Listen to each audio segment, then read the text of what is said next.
Hello, good evening, and a very warm welcome to Rangers Radio.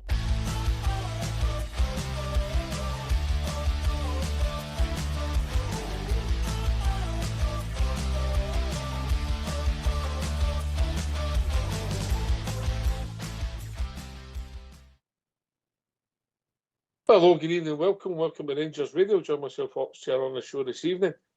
Is the one and only GB and my mucker Albert. Evening, gentlemen. Evening, Albert. Evening, guy. Evening, oh, sorry, you go first, mate. You go first. Ugly before beauty, mate, so I'll go first, mate. Yeah, I get that. I know, good to be on with you, Albert. It's been a while, mate, and good to be back on with the Ox Chair on a Thursday night, so looking forward to the show, boys. Aye, good to be on with the twos. How the two of yous feeling? You? You? That's that good, mate. That good. How's GB? I'm all right, mate. Again, no surprises in my area, mate. What's been going on the last 24 hours, mate. So I'm sure we'll dive into it. Loads of talking points, Ox Chair. Oh. How's Albert? I'm good, mate. Aye, I'm definitely good. It's good to be proven right, as they say. What the rest is all proven right, mate. it's all coming out now. Yeah, we live in interesting times. What are we talking about here? The government? Are we going to talk about Rangers? I suppose we have to talk about Rangers then. Right, okay, so what we'll do is we'll divide it into three segments, yeah? And we'll take it as it comes, and obviously people are welcome to join us. We'll discuss last night's football. Yes? Yep. Right, we'll move on. Yep. We'll discuss the captain's issue, and I think people might have different views on it. Yeah, people will see it different. I imagine we're all better quite a bit to say. GB, yes? Mm-hmm. And then lastly, we will talk about the corruption that's taking place in Scottish football. Yes? Yeah. Yes. All right, okay. Right, the football. Well, we'll keep away for the team selected.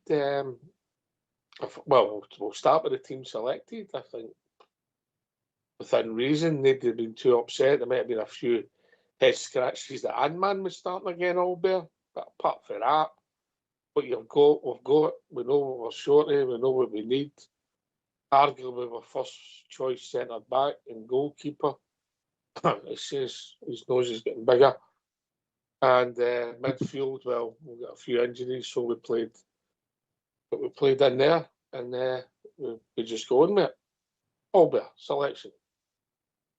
Well, a selection is a selection. I mean, not much choice to who to select. His hands are tied for injuries and offs and what have you got, you know what I mean? And Ant-Man's picked because he's the last man standing, mate, basically. He's tried everybody else. I'll try you and on. See if you're any good at that right on side. But that's the reason Ant-Man's in there, because he steadily went through them all. So no, the selection is, as I say, was a selection. They couldn't have done much more. And if you look at the selection, that team should have been good enough. Right? There's no doubt about that. It should have been good enough. It isn't good enough, but it should have been. Yes. GB. That's what I was just about to say. That, and Albert's for the team, even though we've got injuries and that going on, the team that was packed out last night should have been good enough, hungry enough to go and, like I say, tackle Hibs. And again, it looked as though they had the flip-flops on and the shades were getting packed for the holidays already, Ox, unfortunately. Maybe. I understand some of that, mate. I understand it. I'm not saying they make it right. Thousands and tens of thousands of people turn up to watch you play. You've got a responsibility, but imagine to get yourself up. That's how in these sort of games traditionally, albeit you maybe see young boys making their debut and different things like that, yeah? I think I agree, mate. Normal circumstances that would have probably happened, but I think we're always making a point last night. I think he's putting these players out to show you exactly what you've got and what the attitude is some of these players, and he's exposed them, mate. As far as I'm concerned, he's exposed them. And you're looking at the attitude, as GB says. Some of them looked with their flip flops on. Let's be honest with it. Some of them started in the Motherwell game as if they had their flip flops on. You know what I mean? Party atmosphere, and the game's won before we even kicked a ball type attitude. So I think last night that's what that was about. It was a case of this is what we're dealing with here, and it wasn't a good view. We all suspected it, mate. We suspect there's things no right. Players are no look uncomfortable, whatever way you want to put it, whatever excuse you want to put towards it, or whatever reason you want to put towards it. We all knew. This is no right. There's something definitely stinking here. It's definitely ill will in the back burner here in that dressing room. And that team last night, as GB said, it looks like they're on their oldies. It's speech time now. They're sorting out. All it was short last night was swimming trunks. No, I mean that's all it was short. Can I just, before you mentioned last night, put an apology there? We didn't have a show last night because we had that many people at the football. If I'm honest, I would have been talking to myself, and that's no good listening all bear, is it? I do it all the time, man. You talk to myself, mate. You should have done one of the watch-alongs, Ox. That would have been good to see you shout at the telly and all that. No, I was quite calm last night. I was quite calm till later on.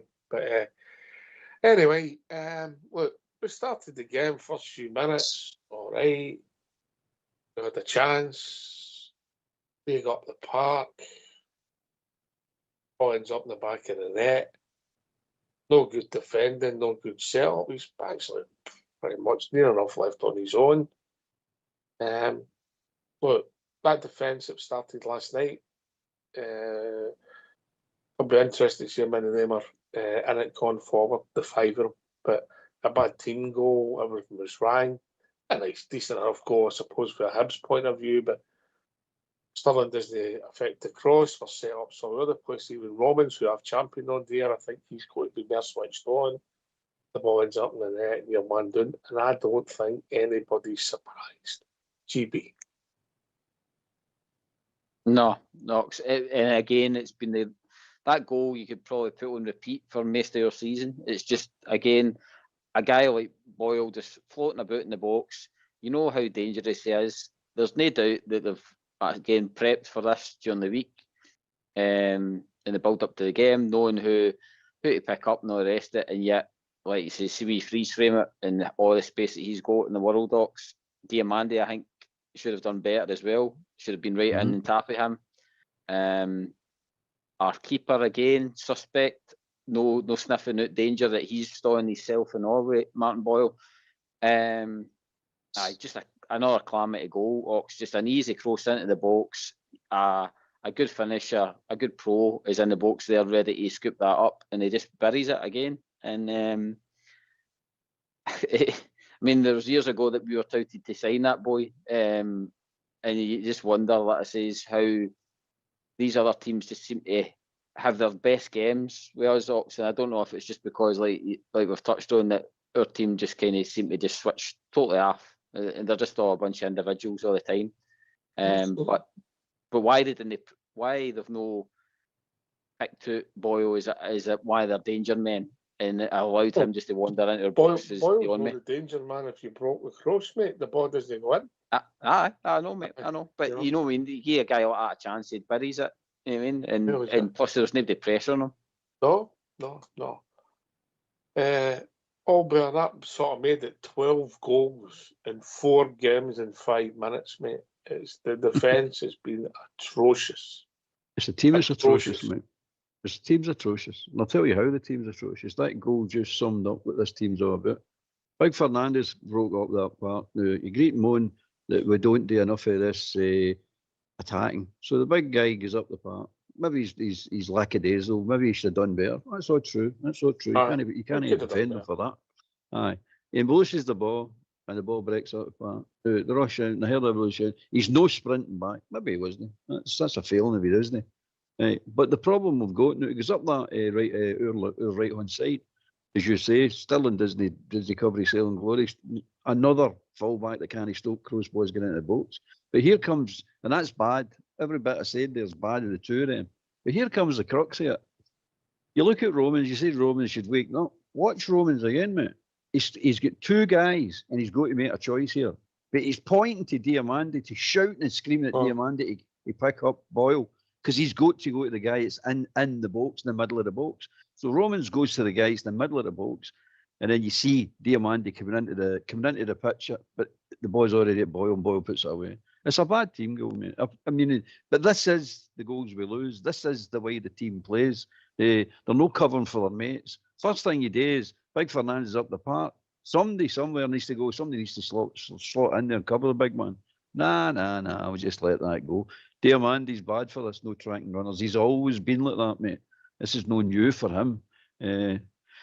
Raskin does it as well. They do it for a wee while and then they get fed up there. And I've said this before. And that goal last night just showed you all over again, mate. We're never, ever going to get better, man, if we keep this up. These players are no good enough. It's just simple as that, mate. They can slag the manager all they want, but the team's no good enough. It's just no good enough.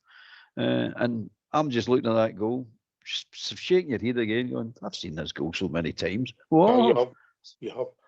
You go back to Diamandi, mate. That's one of the things.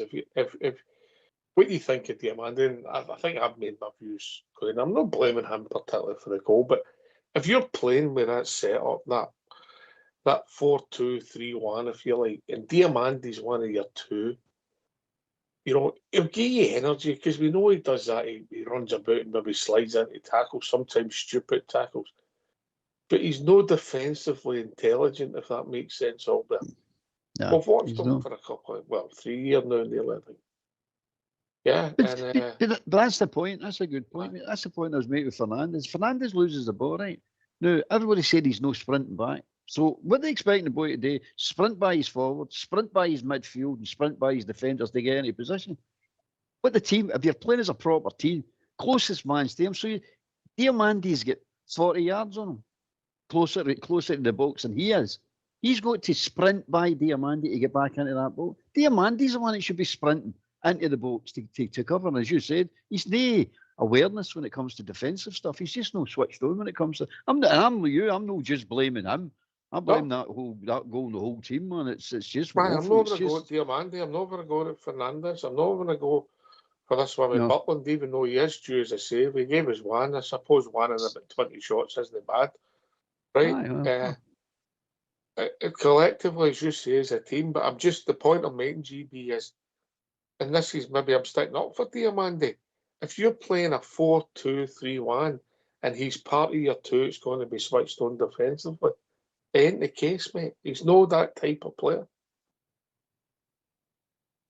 No, and that's what I was going to ask you. Like, do you think with the way Diamandi was kind of floating outside the box?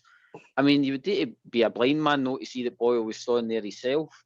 Is he instructed to be hanging outside the box in case it breaks? Is that what his instruction is? Now, if that's the case, if he's getting told to hang about and no go and challenge a guy in case it does come back out the box, then that's on the manager. I mean, that's on the coaching side of things. No, mate. Once the game starts, where the ball goes, it takes where you go, where your runners go, where your man goes, where people pass you on. The manager doesn't influence that, mate. If you get a runner, we've got to be fair. If somebody runs away from somebody, you either pass them on or you go with you. That's 7, 8, 9-year-old football, Albert. Aye, it's true. And it's just to answer GB's point as well. If that's the case, he's totally hanging out. He needs to be the one that goes in the area, and it's Fernandez that takes up that position. So if the ball does come out, it goes to Fernandez and he starts to move. As Oxley, we all pass players on to each other. It's a poor team goal, mate. It just sums up the team. They're not playing as a team. They're not just playing as individuals, mate. They just do what they want today. Sometimes they'll run, sometimes they'll no run. Most of the times they'll no run. They'll no sprint. They don't like sprinting, but they'll definitely no cover, help their teammates out. It's all everybody's on their own, and you know yourself, you can't play football like that. No team can play like that as individuals, and they don't help each other out. And sniffing out danger and watching what's happening in football intelligence, it's all missing. All of it is missing, and this is your problem now. This is your problem, and he's just highlighted it. Now a lot of people want him sacked. That's fair enough. You've got your opinion. You want him sacked. You want him sacked. Me personally. You can't. I can't. I keep saying you can't keep saying management. We keep on doing it, but if we've not learned it, we've got track record now. We have got something to fall back on here. We've got a history to look at, and it doesn't work. It just simply does not work. But we can't keep doing it. But here we go. Here's the shout going to start all over again. And if you open your eyes to that game last night, you'll see exactly what Rogue's trying to tell you. This team is not a team. This team is just playing individuals, and they just do what they want when they want. And he has no choice but to put them on because there is nobody else to put on. He's getting no squad. It's just it's a collection of players, mate. Oh. So after we lose the goal, we actually play all right without being outstanding, GB. We popped it about, there was touches, Big Chermiti was in the game, Mikey Moore showed glimpses. Conor Barron was industrialist, had a shot, that was unusual for Conor. Goalie done, had a goalie concerned for a wee minute, we were passing it about okay, without being, I'm not getting carried away, we won the Brazil 70, but we were doing okay in the game, but Hibs were just getting into their shape and pretty much everybody behind the ball. So we were actually struggling to create within reason, but we still had a right good few chances. And we dominated the half without putting the ball in the net. I'm not getting carried away when I say that, Albert, but we were popping about okay, you know, and some of the passes was decent without being, you know, in the circumstances. And it looked for some of them as if the shackles were off, yeah. You thought it was, as GB said earlier, you thought they were going to kick on. You thought, oh, here we go, they're going to kick on. But they just never seem to find a gear, do they? No? It's not even the upper gear, they don't find a gear, any gear. And you're right, but it looked like a training game at one point. Just kicking the ball about. It's easy when you sit like that, isn't it? It's football. It looks good and it's very easy, but it's not really competitive, is it? Hibs decided to make it competitive. One thing's for sure, we're not going to make it competitive. So they up the ante. They just up the ante, up the work rate. Well, just before half time, we gets a free kick out the box. GB and Asgard steps up, and it doesn't matter. I think his last great free kick was against, I think it was Queen's Park, when he scored in the same goal, the other side of the goal, which was a wonderful goal for getting him in opposition. And the goal he scored last night was a marvellous free kick at any level, GB. Yep. Again, you cannot take that away from him. The boy at dead ball stuff. He seems to have that talent, Ox. And again, see if he could just lift his game to what kind of Chermiti's gave us, then he would have probably been very useful this season. But unfortunately, see, apart from the free kick, he's a jogger, and he just jogs about, looks for a wee chance, but I don't think there's any sweat that comes off that shot he has. You know what I mean? He's very talented with the free kicks. He knows what he's doing there. You can tell that he practices that. What he needs to do now is just try and develop the rest of his game. If we've got to keep a hold of him, then the game's got to get upped. Ox, he's got to, become more like what we're seeing out of Chermiti, taking on a player rather than just floating about the game. But again, gets us back into it.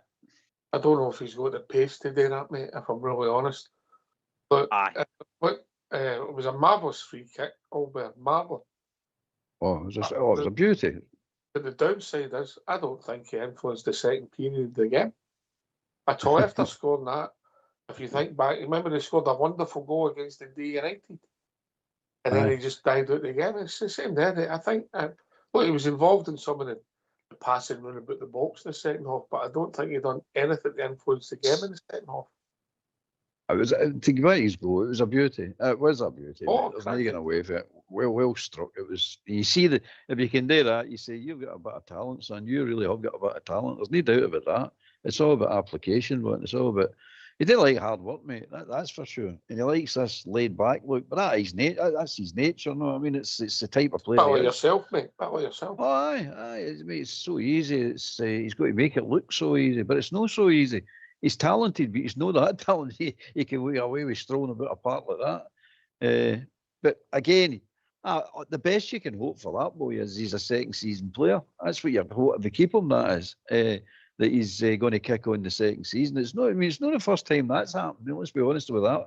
It can happen. Players can take a while to adapt. Sometimes people do it right away. We've said it all before. Some people take a season to settle in. So it might be. I think that's what it is. It's the best we can hope for. I don't know if he's going to kick on or no, but it's the best we can hope for. But again, he's as you say, he put the deck chair as soon as he scored that goal. You see them get in his shorts pocket and bringing that collapsible deck chair out his pocket. You went, that'll do me for the night. I'll watch the rest of the game now. Aye, so because in one each at half time, we've done okay. We've got the goal. We'll get back into it. And I'm thinking there's only one winner here. I think we're going to win the game. And no getting overboard. We starts the game, but passes it about. We never really creates too much, mate. Connor Barron's industrious. He's running about. Mikey Moore's trying really hard to make his ball on them. That's about it, really. But we're passing it about the edge of the box. I think they're just keeping their shape. And we're not really penetrating them. We've loads of opportunities, mate, to make goals again, without really making it happen. Our decision making it poor. But we picked today again, the quality's just lacking. And we're huffing and puffing. You think, then we make substitutions. They make substitutions. And we just, the game's petering out. We're still disappointed we don't win the game. And then lo and behold, we get a terrible goal away, a combination of errors with a lot of defenders. I don't know what Big Fernandes does. I watched Fernandes closely last night, and I take your point about the first goal, Albert. You never go up the front, you try and influence the play, and you're 70 yards about. Yeah, you're trying to get back into position and all that, but it's a team game. And I take your point, but I think his all-round defending in the last few weeks has been poor, and it's I think it's a lack of experience in the defence. It's maybe caused that, particularly centre back. Has he get qualities? Yes. Is he a good footballer? Yes. Will he get better? I think so, yes. Is he the finished for the moment? I think no, Albert. He'll only get better if he learns it. For all accounts, don't know if it's true, but for all accounts, he's wanting about all the big boys in the training centre and things like that. That's the rumours. He's wanting about pretty arrogant. I think I like a player with a bit of arrogance, especially if there's something about you. You've got something to be arrogant about, and he is definitely a decent player. I like the big guy. I really do. I think he's the captain, to be honest with you. That's what I think he is. No for me, mate. Aye, well, that's fine. You hear the boy talking. He's definitely a captain, mate. No doubt about it. He's only he's 23, 24 as well, isn't he? He's no mad young, but he tries to influence the game. He tries to lead for the front. Again, do your own job properly. We say it with Tav as well. Do your job properly. You're right back. Do that right. Anything after that is a bonus. This is the same with Big Fernandes. Do your defending properly, and then if you do score a goal, you manage to get up with partner, amazing running, great pass or great goal or great shot, whatever. That's fine. That's all extra stuff, mate. But if every player does their own job first, mate, and do it well, that's when you know you've got a really good team. That's the basis, the foundations of a good team, mate. We've got players that are no like that, mate. Like we're right back wants to be a centre forward. We're what do you call it? Where the centre half wants to be Johan Cruyff going through the middle of the park. You know what I mean, everybody wants to be somebody else.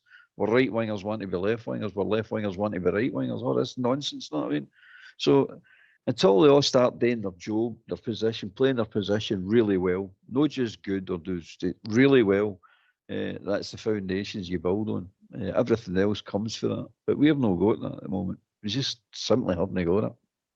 Anyway, No. I'm jumping all over the place. No, but we lost the goal, GB. Was anybody shocked? I know I wasn't. No, and again, Ox, I go back to the first goal as well. You could do that as a carbon copy. Again, that second goal that Hibs get, it's just so easy. Again, get the boy, gets away, runs into the box, and Barron and our goalkeeper as well, mate. Terrible. I mean, to allow it to go in that tight at near post, mate, it's just, I don't know. He just took him out by passing it to him, mate. That's all he done. He just ran across the byline, looked up and passed it to the boy. Could have been simple. My initial thoughts were it could have been offside. It could have been. The boy might have ran early, but yeah, I'll be honest. I haven't really watched it back. Was anybody surprised? What was that? So what does that make it? 13 goals in 5 games. 13 goals in 5 games. Wow. Do you know the thing, Ox, we need to watch with Fernandez as well, because was he the one that was having a Barney with Big Tucci as well at half time with Falkirk or something like that? And like, if he is walking about with a swagger and stuff like that, maybe that's why his form's dipped. Maybe he's the fames went to his heat a bit, because before that kind of moment where he was getting touted as £25 million player, that's when he was doing his best. Just before that was when he was doing his best defending, when he was a nobody. But then now, as soon as he got his kind of limelight and he was getting talked about all the time and he was getting put in front of the press and all the rest of it, it never seems to be since then that he's, I don't know, maybe he's overstepped the mark a wee bit. But what I will say is, he's not been my worst player in the last 5 games. He's definitely not been my best player, Albert, when you concede that amount of goals. Oh, I mean, the whole defence, you can't say anyone's played well. I mean, it's 13 goals. Is it 5 games? 5 games. Oof. I mean, it's just not acceptable. It tells you everything you want to know. We're just not good enough, mate. It's as simple as that. It's no this collapse of only 45-minute team. It's because your team's not good enough. Your players are not good enough. Instead of start looking for excuses all over the place, that's the reason.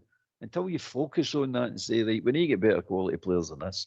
Here we go, but I know we're going into corruption, so I'll wait till later on to say the next bit. But until we get better quality players, and let's be honest, you're not going to get quality players, the ones that we need, messing about in the championship, the English championship. It's not happening. So you need to look somewhere else. We need to open and expand our search to other leagues. I know we do this analytical thing now, but it needs to be better players for other leagues. So it's not been messed about in the championship or the English Premiership. Better players with the right character, mate. The right character, exactly. 90% attitude, 10% ability, mate. Yeah. I don't know if the analytic looks at that. No, I don't think it does, mate. This is the problem. This is the problem, isn't it?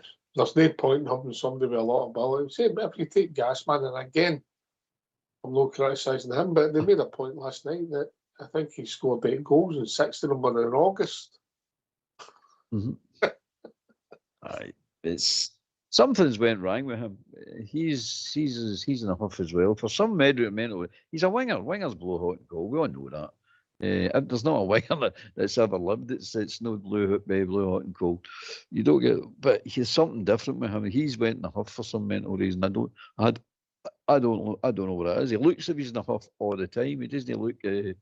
He doesn't want to take MD on. It's a strange winger. You don't want to take MD on. That's your job. That's what you're paid to do. Go and take the guy on. But he doesn't seem to want to do that. He was appalled when he came on last night. Aye, but it's again back to the attitude. I mean, you're saying, as you say, the analytical stuff because he's a good player, good pad, that blah blah blah. As you say, you don't get the character of the boy. Asgard's a good ability, but you look at his attitude and you go, oh no, son, oh no. You're a luxury player. You're a luxury player, to be honest with you. So Gasman's the same. You're sitting going, when the chips are down, I know what these players don't seem to realise, when Rangers, you're playing for Rangers, the chips are doing every game, because every game for these teams you're playing a cup final. So the chips are doing every single game. No, some games, I need to do a wee bit of roll my sleeves up this game. You need to do it every game. It's difficult. I'm not saying it's easy, it's difficult. But if you can't do it, you shouldn't be at the club. It's as simple as that. You shouldn't be at the club. Aye. So they're getting peered out, getting peered out. Right, I'll tell you what we'll do. Another loss, 4 losses in a row, disappointing. And the pressure will grow. Accepts a point all there. I think GB's got a slightly different point. The pressure will grow on the manager because, rightly or wrongly, I've said it before, if you don't win football matches, pressure grows on you. And some people made their mind up before this, so they're just saying as if they've been proven right. I think that maybe what we're discovering is some of the circumstances, and it'll be interesting to see how things pan out. I just want what's best for the club. I don't care if it's Danny Rowe, James Tavernier, Alan McCoy, Paul Gascoigne. I want the best for the club because we're Rangers supporters. I don't support any individuals. Individuals come and go. Players come and go, they retire, they move on with transfers, managers leave, managers get sacked, well, maybe more than we used to. But for different reasons, they move on or whatever. It's Rangers I support, and always will do, but it's no individuals. But what I will say, GB, if you don't win football matches, you'll always be under this microscope, and you'll always get a lot of criticism. You will, and I don't think any's, let's say, enjoy this kind of rigmarole, constant changing managers and all the rest of it. But as you've seen last night with the team, and you've touched on it, it's a bunch of individuals that's out there. They've all fell out with each other. You can tell that they're no a team. And whatever's happened, whether it was in Spain or whatever's happened since they came back, they've had it out with each other. They just don't look together. They don't look at a team. And again, if the manager can't bring that back, Ox, if he can't galvanise them and bring that harmony back, because he had it, like we've seen it in the run-in where he had the team playing all together. You could see there was a team spirit there, especially when the games that we came back for and all the rest of it. They looked, so they can work as a team. But these last 4 games, they've all looked as though they fell out with each other for some reason. And if the manager can't get that back, Hawks, and that continues to cause losses, then it can only go one way out, can't it? Well, as I've said before, it's always a manager that carries the can in football clubs. And sometimes their decisions are mental and sometimes they're right. But even when they're mental, it just happens to be, you don't get rid of 30 football players all bad, you get rid of the manager. Aye, of course. He's buck stops at him. At the end of the day, these set of players, if Rowe does get these jobs, like they set of players and they'll get 2 managers sacked in the 1 season. That's incredible, mate. That's incredible. So you can't just keep blaming the managers. Van Bronckhorst, you call him Clement, all these guys get blamed all the time. Every one of them get blamed. The simple fact is it's nothing to do with managers and everything to do with the players. They're not good enough. Some of the players who think they're good, but actually aren't good enough. Any other team at a certain division, they'd probably be stars. But they're playing for Rangers and they can't hack it, mate. It's as simple as that. Sacking the manager, I don't think will make one bit of difference. Not one bit of difference if you don't get better quality players. And here we go again. We're getting into the summer now, and we're all going to talk about if the sack rule. We're all going, get managed there. It's all right, we need to get players in on it. And it starts a panic again. And then it starts a panic. And you're talking the amount of players we're talking about. The last thing you're wanting today is worry about a manager, because a manager needs to get put, well, arguably, does the manager get put in first, then the players, or does the players get put in and just carry on till you get a manager? Then he's no a manager, he's a coach. So it's one of these situations. It'll end up a complete and utter dog's dinner. The season's done and gone. We blew it right out the water. What we're talking is going to the future. But the bigger, I know you're coming on to it, but the bigger picture is we've got more problems than just a manager and some players. bigger problem in Scottish football, mate. The SFA, not we've got bigger I know we're getting to that bit, but we've got bigger problems fighting them. Really, honestly, until we get that sorted, it doesn't matter who you put in the dugout and who you put in the park. It's it's not going to work because of what's happening behind the scenes and what we're seeing in front of our very eyes. Yeah. Right. So look, we were okay. Between their 2 goals, we were okay with it being outstanding, but we never scored. We only scored the 1 goal, and we created opportunities, but we never created a lot of chances. Young Barron would get maybe pass marks because he was industrious. He doesn't create a lot. He's a good squad player in my opinion at best. Mikey Moore tried hard last night. The boy done some wonderful things. The boy, there was a turnout that. The government stand side, it was excellent. Young Sermetti, I think he's 22 this week, mate. So he's still young, but I thought he done okay. He worked hard. If one complaint, mate, he works blooming too hard. He's out left and right when sometimes I want him in the middle, but that maybe come with experience and that maybe just the player he is, and that's how he might be better than a 2. Aye. They were the 3, mate. I gave pass marks to. The rest of the team, I didn't even give pass marks to all there. And I was the same. pass marks for the high pass marks. I know. I was the same, mate. You're looking at it and you're struggling. It's a nothing game, blah blah blah. I know that, but you're still expecting them to do something. It's poor. It's just poor, mate. And the poor people that turned up and watched that last night it's so unfair. It really is so unfair. But there you go. That's what we're getting, mate. What do we do about it? It's you feel in the park and booting somebody right up the ring. He's going to get a move, but it's. I'm telling you, after the Motherwell game and getting leading into these 5 games, it was just a kick in the plums, mate. Really, honestly. I can't say much about the game because there wasn't anything in that game last night. I know. Most of it was the games has been self-inflicted. All right, there's been a couple of moments against us when people have done all right, but it's just been shocking, mate, all over the pitch. GB. I agree, Ox. But do you know, Hank, though, that as much as like you're saying there with the players that we touched on, stuff like that, do you know, like the team look dead disjointed? It looks as though it's like they're like Jamaica you're talking about, right? It looks as if they're on joints. Aye, mate. Aye, like that's what I'm saying. Like we don't look coached, Ox. That's what I always feel like. See, when they're a team, we just look as though we're, like you've said before, we just look as though half the time we're running about like heedless chickens. Like Jamaica was coming and playing like a left winger at times in that second half. We letting Miofsky go up front, and I get it, like you're working hard for the team and all the rest of it, but there doesn't seem to be any structure. There doesn't seem to be a flow at all with the squad. And again, I'm not getting on to the manager. He's came in, he's gave us something to get behind and all the rest of it. But Well, I'll ask you a question, GB. What does coach look like? What does a coach team look like? I would say Hearts. Hearts look like a coach team.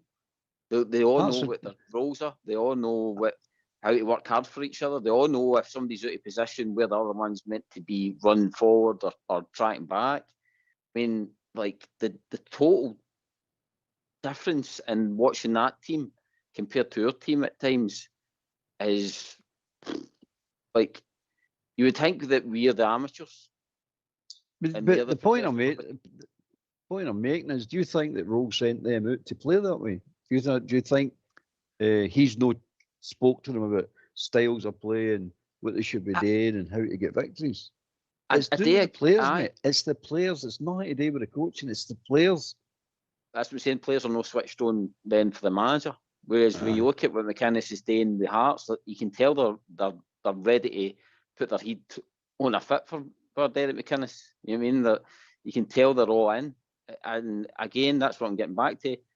If they're not responding to the manager, then and that's a full squad not responding to the manager, then there's a worry there. because You don't need a full squad not to respond to the manager. You only need maybe 4 or 5 players not to respond to the manager, and that pulls all the rest of it apart. It's not a full team. It's not a full team. At the end of the day, if we're all going to do our jobs and we'll go to...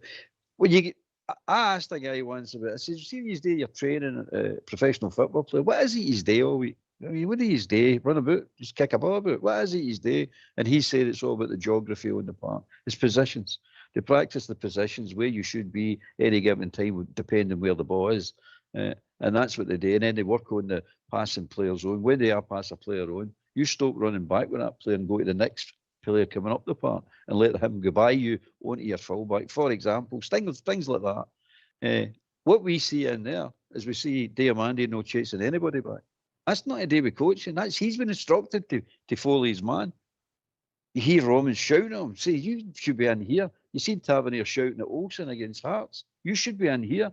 But they're just ignoring him. Just to do what they want to do. Raskin, he's been told to do a specific job. Next thing you look up, and he's maybe 40 yards away from where he should be, the geography on the park. He's away, miles out of position. You're going, the coach never instructed him to do that. He's just done that half his end back.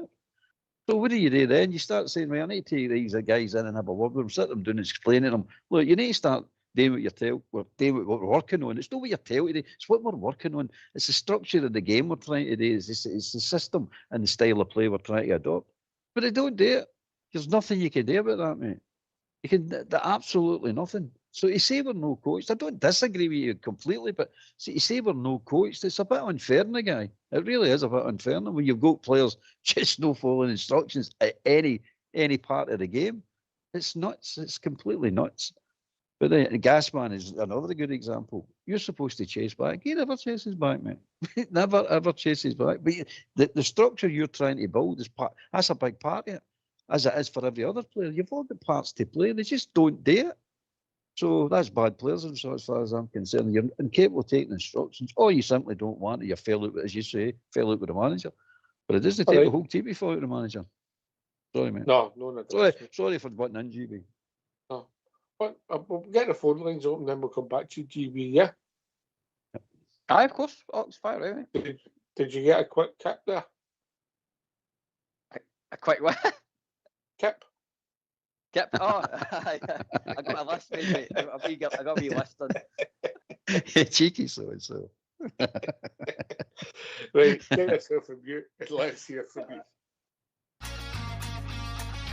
Why don't you give us a call on 0141 356 1972? It's your show, it's your platform. Let's hear from you.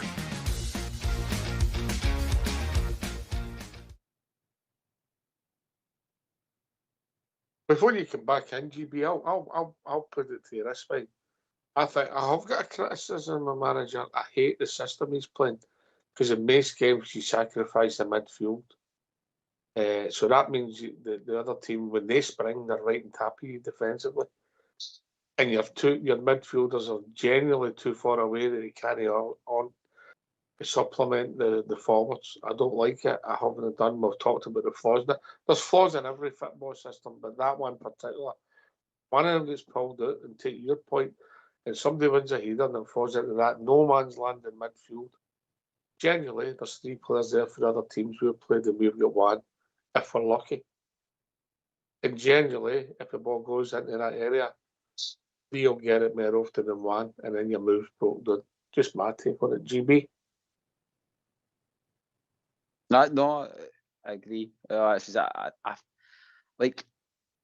I've not been a scholar of football, but like when I've seen like Gio's set up and Gerrard set up a team, teams, for me personally, I could watch the game and physically see a team.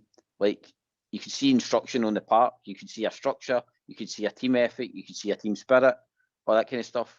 And ever since then, I've just never seen like that same structure on the park. It all just seems to be bits and bobs and players all out of position and stuff like that. Like, and that's what I'm getting at with Danny Rowe. Maybe it's because he's had to come in and just put plasters on everything and try and get by the now to the end of the season, and then he can implement what he really wants to do. And I do hope that he's got something there that next season we can see a proper structure in the team.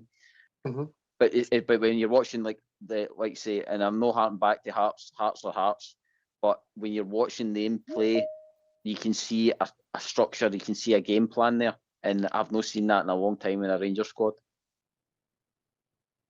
Well, if you go back to the agree. Hearts game, mates, we had them chasing shadows in the first half. Chasing shadows. They were out, and the manager tweaked things. He said, and we crumbled, mate. We crumbled. I think they tried to put an armed man in the midfield. We disappeared. And I think the manager said that people weren't doing their job and weren't running hard enough. And lo and behold, we haven't seen one of the players since. But maybe he has got an injury, but maybe I'm reading too much into it. Right, but look, Gerrard basically played a 4-3-3. Agree, Albert? Gio played a 4-2-3-1 a lot. With better players than we've got this now, if we're honest, mate. And had some good performances. He tweaked it slightly at times, but you've got, for me, a manager's got to be flexible with what works and doesn't work. Danilo was shown he can do that at times. When Nadiri was playing, we were sort of playing a sort of, I don't know what you call it. It wasn't a 4-4-2 because the two wide men were more forwards. If you go on the right, it was more like a 4-2-2-2. All better if that makes sense. Don't mess with my 2-2. Right, but systems and tactics, you can sort of, I like this. I like watching a game of football and trying to see what's happening on that side there.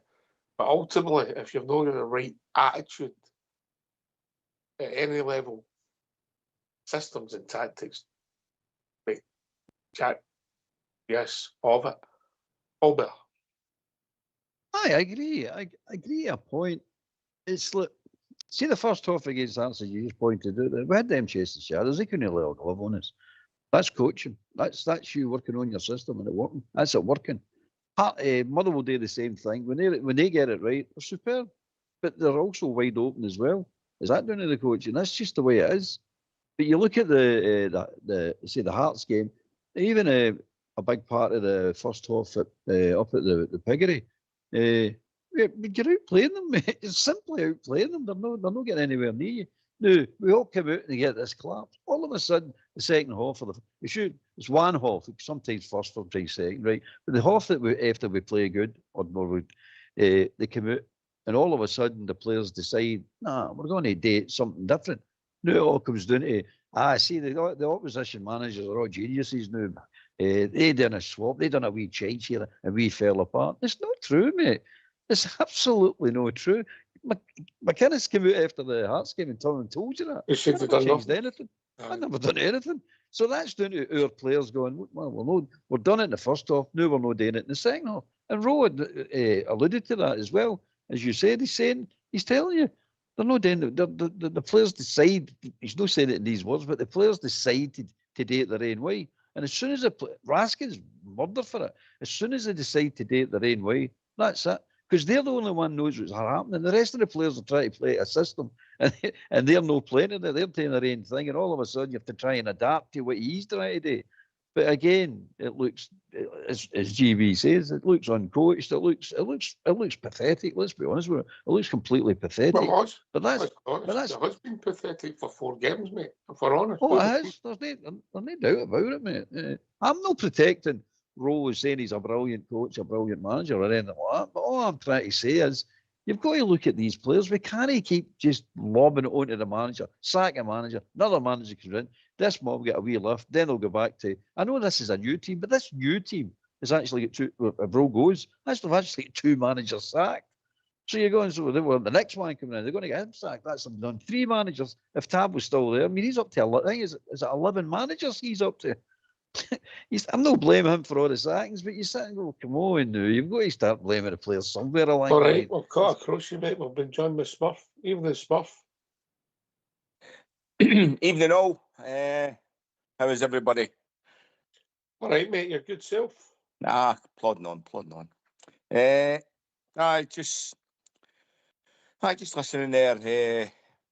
I think that,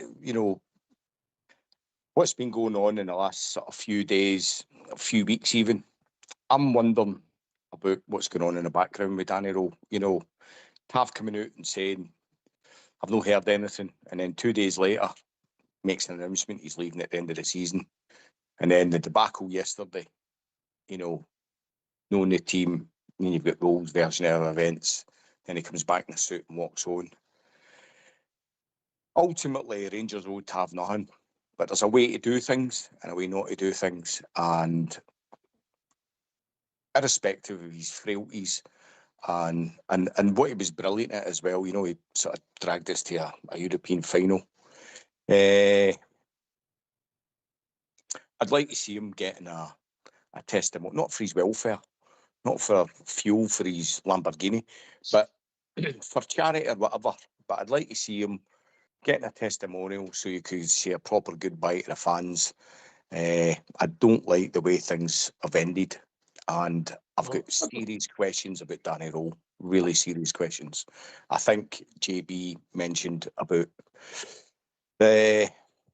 what's going on, you know, the team don't maybe, he alluded to maybe the team maybe no playing for the manager or certain players or whatever, if I interpreted what he was saying properly, and I sort of get that idea as well.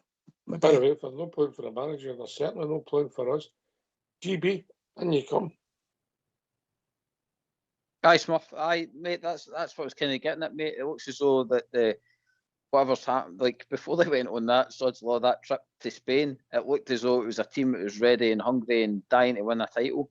And then you're thinking, like personally, I was thinking when they went on that trip, mate, that was the time for them to get like proper bonded as a team, like that says dying on the line and all that. Clearances would be clear enough. Like that's the kind of scenarios I was thinking when we're coming back. And like say what we seen last night with Diamandi, no powering into the box and taking Boyle out the game. That's what I was kind of expecting that trip would have done and gave him coaching and all the rest of it. But that's his last night, mate. That team didn't look as though they were really that bothered about what any manager was going to tell them on the park. It just looked as though it was a training session half the time. And last night's not the problem, GB. It's the 3 games up to it's the problem, eh? Aye, that's what I'm saying. They just look as though that they looked fed up. That's the probably easiest way I can say it. They all looked as if like, they don't want to lose the game, obviously, but they didn't really look that interested, to be honest, last night. Body language was bad. See if I was a psychologist, Ox, I would say the body language didn't look positive last night. Oh, psychologist, that's what we need on here for all bit. Right, look, Smurf, my take on it is we've been awful, whether it's today with the break, there's been a fallout, there's been a clique, a split in the camp, I don't know, I'm sure it'll come out in the wash. What happened with James Tavernier? Was I pleased about it? No, it's not the Rangers' way. On both sides, we took note of all the details. I don't know if Tav's been fully fit. Things that were mentioned last night you were picking up on about obviously Tav was maybe getting an injection. How long's that been going on? Because he's not looked, I'm not going to say he's looked fat, he's not looked himself, recognise the guy's getting older. So there's things going on that didn't like. Danny Rowe, you don't win football matches, you'll be under pressure.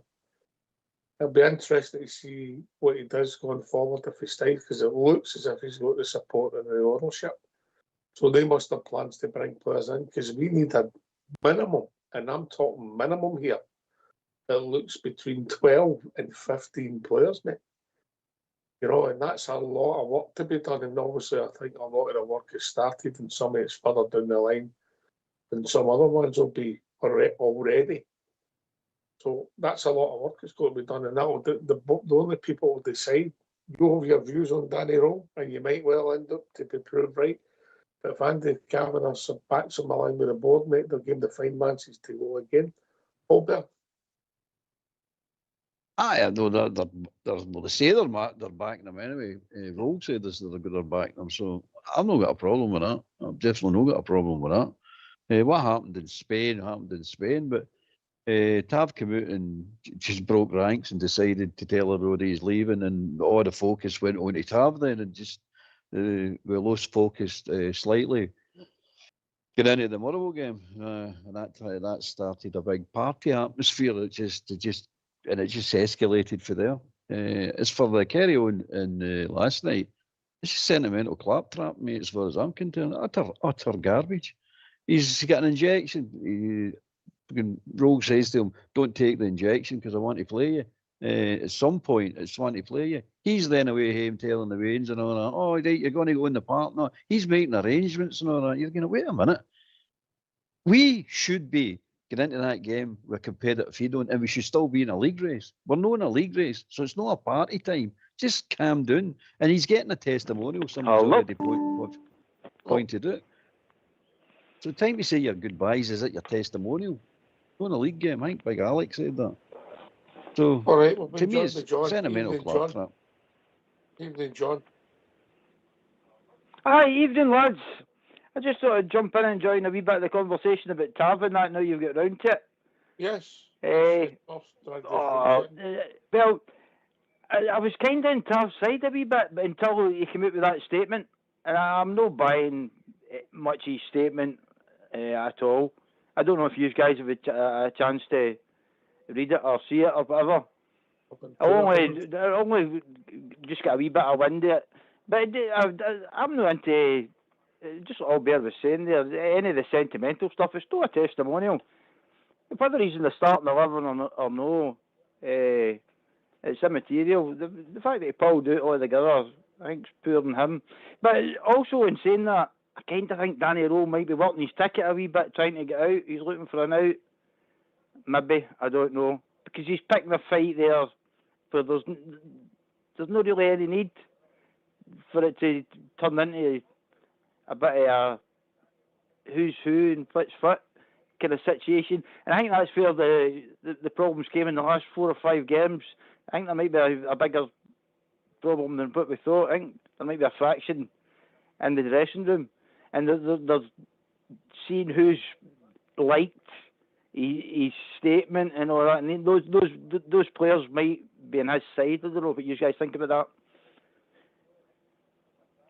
that. Aye, well, look, mate, I've got Staff's statement in front of me. I was wanting. It's quite lengthy, so people if they get the time, have a read of it. But it looks, and it is pure speculation that something's happened because the wheels have come up.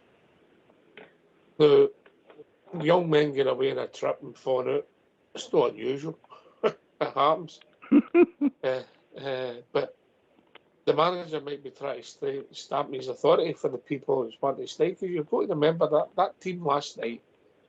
You've got the ones that were starting the game. You had the Giga and Mikey Moore, who are not going to be there next season. So maybe he's trying to stamp his authority to see what it takes on with the players that he's going to be left with.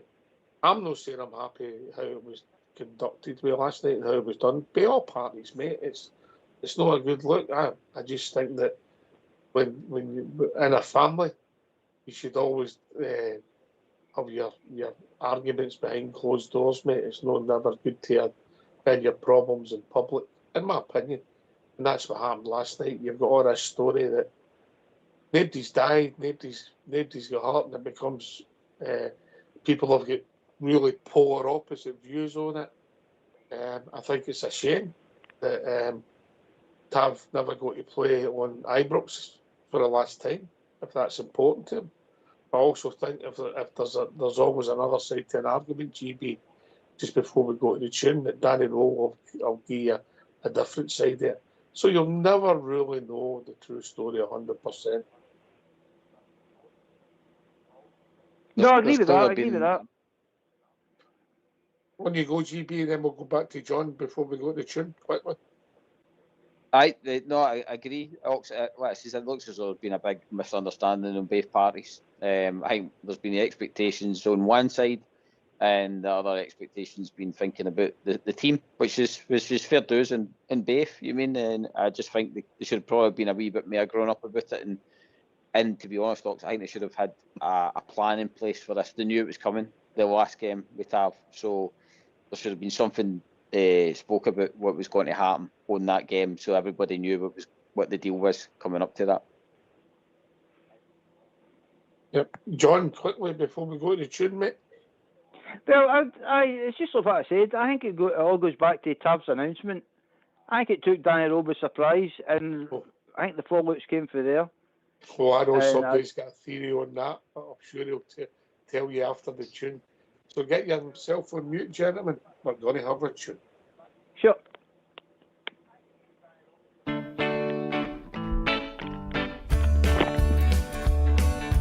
I hear the Tags are cheating. I hear they run the GCC. I hear the titles are tainted. And I hear they pay the SFA. Because we're Brits and true, and we're Rangers through and through. We all knew, Big Jock knew. I hear they try to hide the story. I hear to this day they still deny. I hear it's swept beneath the carpet. We all know the Tags were born a lie. Because we're Brits and true, and we're Rangers through and through. We all knew, Big Jock knew.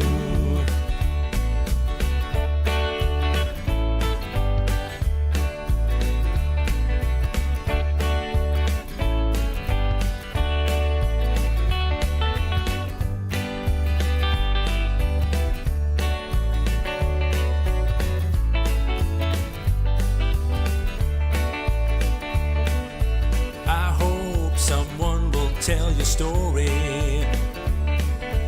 then maybe you'll sleep at night.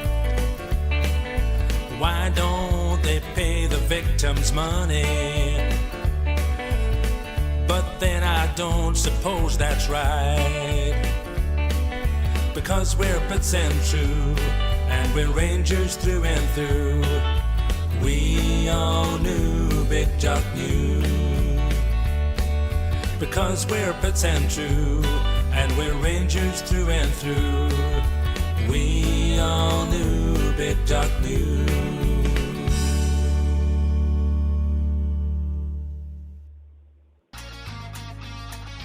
Why don't you give us a call on 0141 356 1972? It's your show, it's your platform. Let's hear from you.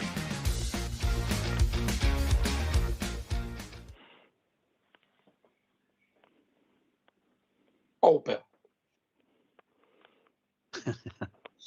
I think. Wait a minute, think before you he's, start, I think somebody just throws the baseballs up and tees them up for me, mate, sometimes. Albert. I think what's happened is he's been offered a contract and reduced wages over there, mate, and he's considered it as an insult. That's why he came out. And I think Rose took the pep at that, going like, "You've just buggered you out later on." And I think that was part of that last night. You're not going to dictate that I'm playing tonight because I've organised my. I don't know if the family bit's true, but he came out with his statement with that, and I think that's just sentimental claptrap. To be perfectly honest with you, mate. So he's come out and done that. The trouble I had with what he's saying is, last night, for example, he could have led the team out. They could have went out first with the kids, went to the park, took his applause, and then went into the dugout, and then the team just came out behind him later on with Butland leading them out. There's no need for it. And then he's going to have a testimonial and he could have the whole night to himself, him and his family, which he deserves. Carry on. Enjoy your night. Go and have it.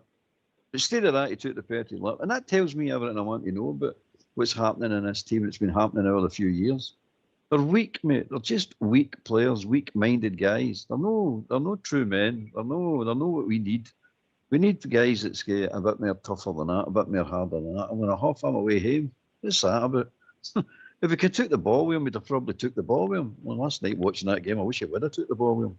But he's not the guy you think he is. That's what I'm thinking about. He was a good captain regarding his image and all that, because he never done anything wrong, mate. I don't think he was a great captain on the park. I don't think he's a great player. Good goal scorer, very good goal scorer. His numbers are there. he'll go down in history as the highest goal scorer right back in Britain, and he deserves that. He deserves the plaudits for that. As a defender, no, it's hopeless, mate. Absolutely hopeless. But last night, nah, I wasn't wearing it, mate. I'm sitting there and they're all, but the role haters are all just going to pile on and say it's his fault. So that's the end. He's not going to win that argument. So anything else, I would the ball say- boys' laces I would were loose, say- they get the blame of that and all. Well, but I Go would for say that bizarrely, some of the role haters are don't like Tavernier, so they'll be conflicted. You know, so, listen, Who do you hate the most? aye. I'll be honest with you, and I'll bring Smurf in now. I just think it's a sorry end, and I'm not pleased that happened. Even if there is an issue behind the scenes, even if Tav's statement's true, even if Danny Rose telling the truth or whatever, and I'm not calling anybody a liar. I just think it's a sad day, and I didn't like the look when it broke just after 6 o'clock last night. We're talking about that. I don't think it's good. There would have been certain people went to that game last night, big fans of Tav. I think Mr. Fox has always really loved Tav. Wasn't at the game last night, but in normal circumstances, he would have made his way to Ibrox to make sure he saved Tav. And there have been people in that stadium last night expecting Tav to play. Now, whether he would play if we were still in the title race is up for debate. In other words, maybe he's been getting injection. He wasn't fit for the Hearts game. What was he doing playing at Parkhead? Maybe he's no fit and he's playing at Parkhead, or is Stirling that much less fit than he is? Aye, but wait Is a that what minute. we Roll turned around and says that the medical team had phoned him saying Tab will not be available for the next 2 games, the Hibs and the Aye. Falkirk game. They told him that he wasn't Aye, going to be Tab said fit. that in his He's going to statement. need an injection. That's what he said. Aye. So I don't know where all the He rest plans of it from. accordingly. Tab's admitted all this. He said that's true. That was true. Right. So it's all about an injection, which they were delaying so he can get onto the park. I mean, that's all it was. It's as simple as that, but Tab didn't like that. He wasn't going to play at all. So it's a sentimental claptrap. If he All was that injured, statement is sentimental claptrap. If he was injured, mate, he shouldn't have been playing. Neither. Smurf, you come in, mate, and then we'll go to GB. So my thoughts are this: that if you imagine this wouldn't have happened in the days that I'm talking about, but if you imagine John Gregg being in that position, although that would never have happened, how would he have behaved in terms of he might have lost the plot, he might have had been the same opinion as Tav or whatever, but he wouldn't have stormed out the club, etc., etc. When it became public knowledge, it would all been kept behind closed doors, under wraps, you know. So I'm just sad and I'm despondent that how it's played out in front of the public, basically, and how the image of the club, and also how it affects Tav. Whether you're a fan of him or whether you're not a fan of him, ultimately he's played under 6 managers, 3 interim managers, and all the madness that's went with that. A dysfunctional board, a cooperative of Rangers fans who are well heeled, trying to do the best for a club who, ironically, probably all fell out each other. And he's stuck with the club, albeit some would argue that maybe his options to go elsewhere would have been limited, but he's stuck with the club through thick and thin, and it's just no way. It's just no way to conduct yourself, and it's no way to. The club should be conducting its business. And Danny Rowe's been in the club 10 minutes. How bad is his relationship with Tav, right? That a medical team's phoning him up saying, why that's his captain. Surely he has dialogue with his captain daily. Wait a minute. Well, I would imagine that maybe at a set time before every game that he'll speak to the medical department and get a rundown on all the players who are maybe getting medical treatment. I think that's a professional way to do it. Of course, we've got to be careful. We've got to be careful. We've got to make things up here.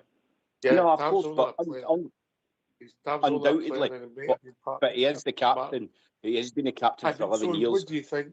You phone the medical staff about everybody else, but you're not allowed to speak to them about the captain. No. Of course not. Of course not. But what I'm saying is, you would think if they obviously Tav was aware that he was going to need an injection with boot for 2 games.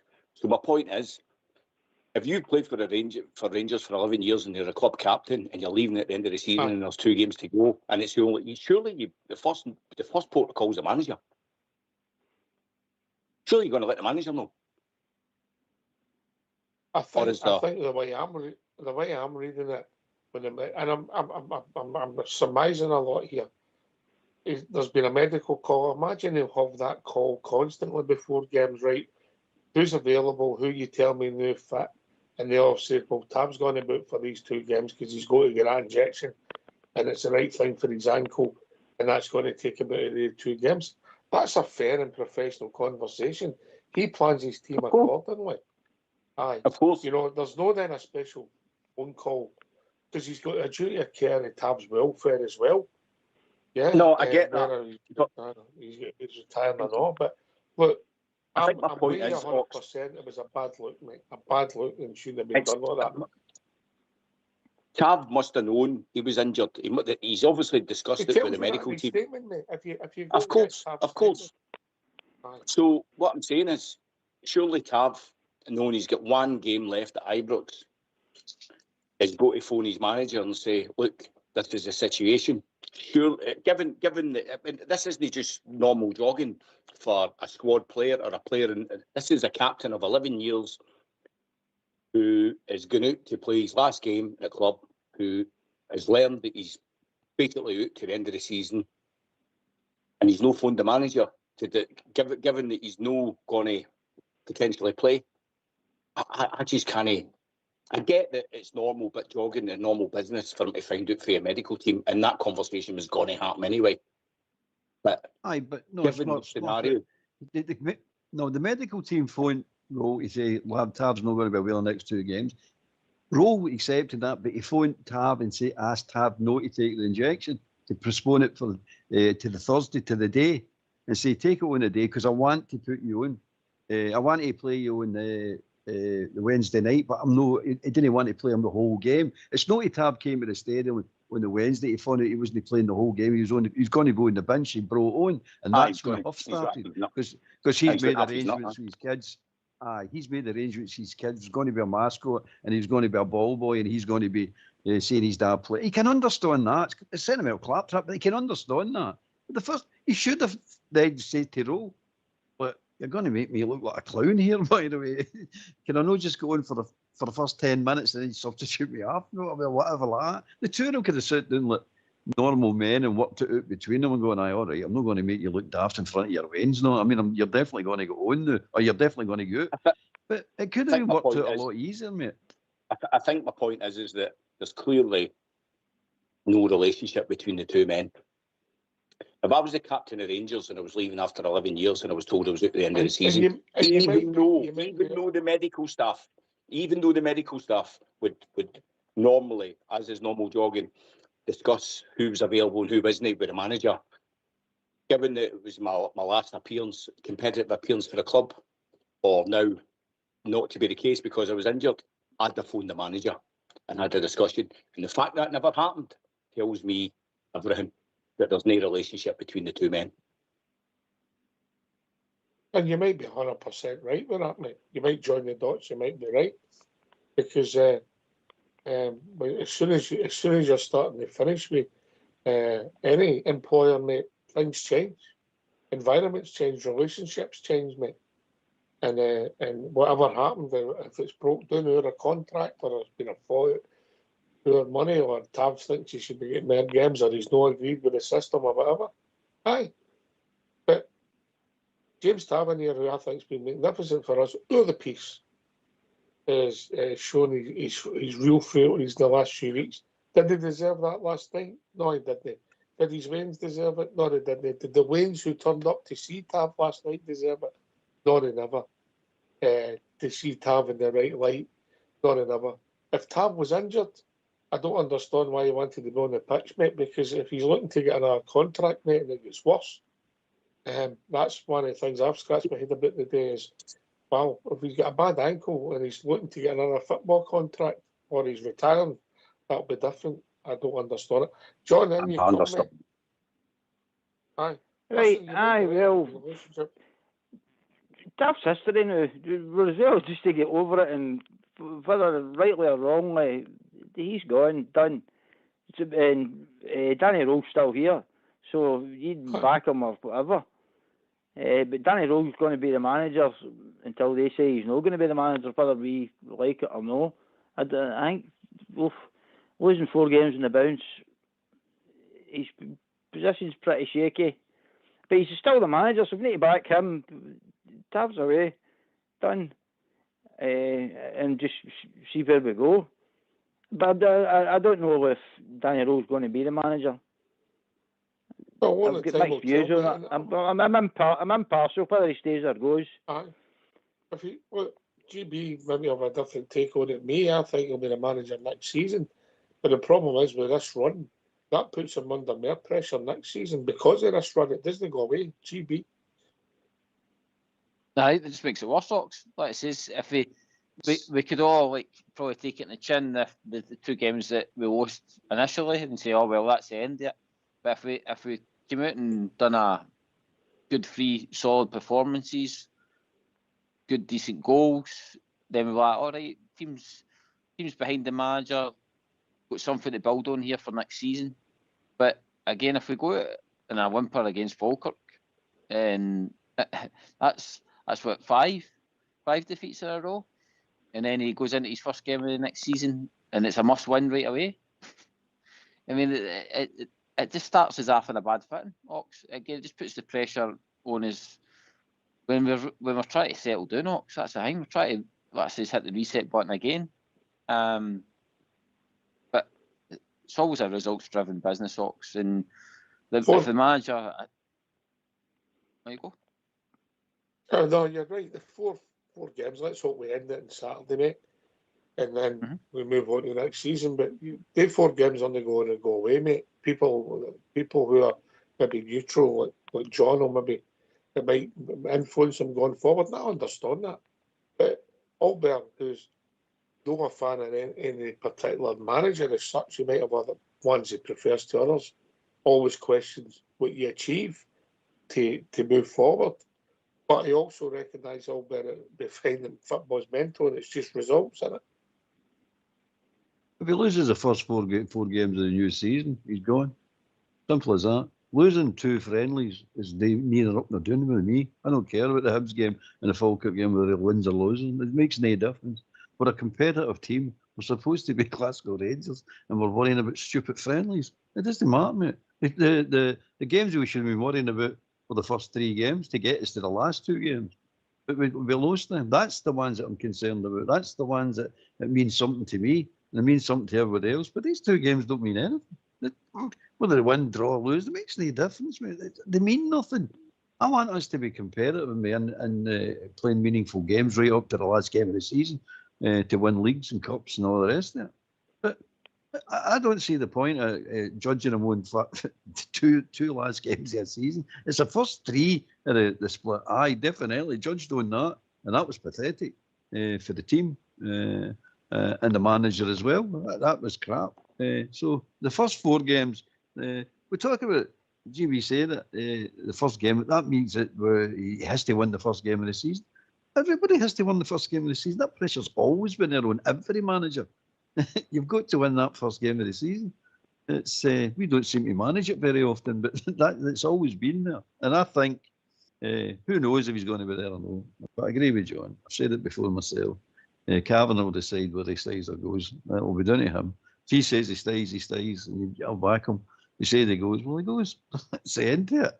I'm not that bothered one way or the other. It's. I don't like rank managers, but I'll tell you that right now because there is no benefit. What's the upside to this? Because if the next manager comes in, what happens? He loses the first 4 games. We sack him then and just go for another one. When do you stop this? This cycle's got to be broken, mate. It's got to be broken. You've got to give somebody time. You've got to give them a reasonable length of time. and you've got to give them a chance. It's as simple as that. I don't think if this squad has turned against the manager, get rid of the squad. Let's start getting rid of these players. I'll call these players into question if that is the case, or any players. I would say it's maybe 5 to 6 players if it is if they're I don't think you'll. They have I to don't go. think you'll recognise this squad. In all I don't respect. think so either, there's a mate. lot I of don't think so either. No, I don't think it will. Talking about I think the people who Spain always trip. give I think the Spain 100%. trips have showed a Talking lot about of people their who always character. give 100%. Not being joined by Billy. Evening, Billy. Good evening. Good evening. Aye, thanks, mate. Thanks. Oh, I was still there. Are we away? No, carry on, mate. Oh, sorry, mate. I heard a ping there. I thought I'd maybe dropped out there. Just a few points, Ox, tonight. Firstly, the scenario with Tavernier, right? This should have been sorted out months ago, lads. Months ago, between the player, his agent, and Glasgow Rangers. This shouldn't be getting continued along and along and along into the last 5 games or 6 games of the season. So, in my opinion, both parties are to be at blame for that. You know, Tavernier and Rangers, right? You know, because it's been a merry-go-round circus. You know, that said on Tavernier. Secondly, I said it to a few guys regarding that the game against Hibs in the Falkirk. I says, don't be surprised after what I've seen. I says, if Rangers don't take many points or maximum points off of Hibs and Falkirk. I says, because I'll tell you, I says that if you're looking at the mentality of the players and their attitude over the last few weeks regarding going for a title, I says they'll be all in holiday mode now, right? They'll not be wanting to get injured. They'll be wanting to go into their parent clubs. They'll not be wanting to go back to their parent clubs injured. It'll be just like a training match, etc. And the rest of them who have got a chance of going to the World Cup, they'll be no wanting to get injured for the World Cup.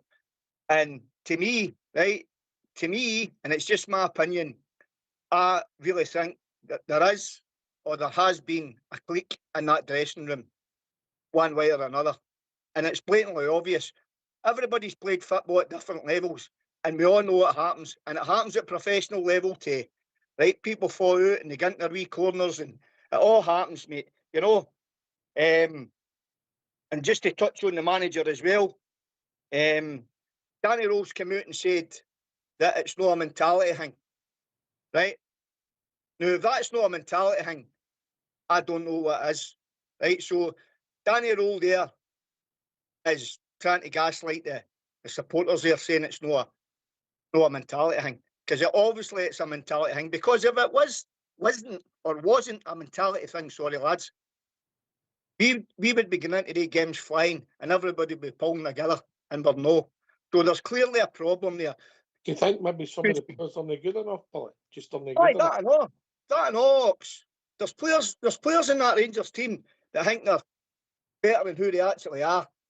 That's one of the problems, Ox, we've got in the bills of that dressing room.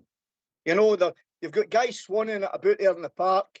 You know, you'll have guys swanning it about in the training ground, thinking they're something they're never going to be.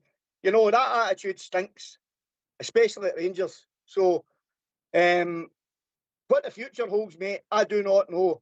You know, I've heard a few wee things. I know what to go out and start rumours, etc. Live on a radio show. I've heard a couple of wee things that, listen, it make your hair stand on end. I don't know if it's true or no, but listen, it is what it is.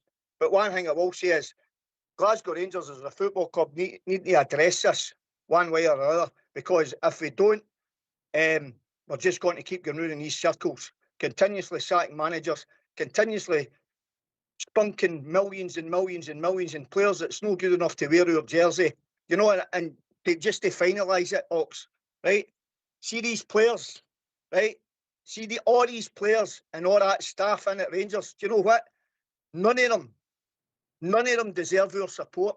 None of them. And that's the bottom line. And they better realise that, because they do not deserve your support. Ultimately, collectively, and the manager's got a lot wrong as well. He's did escape along with his staff.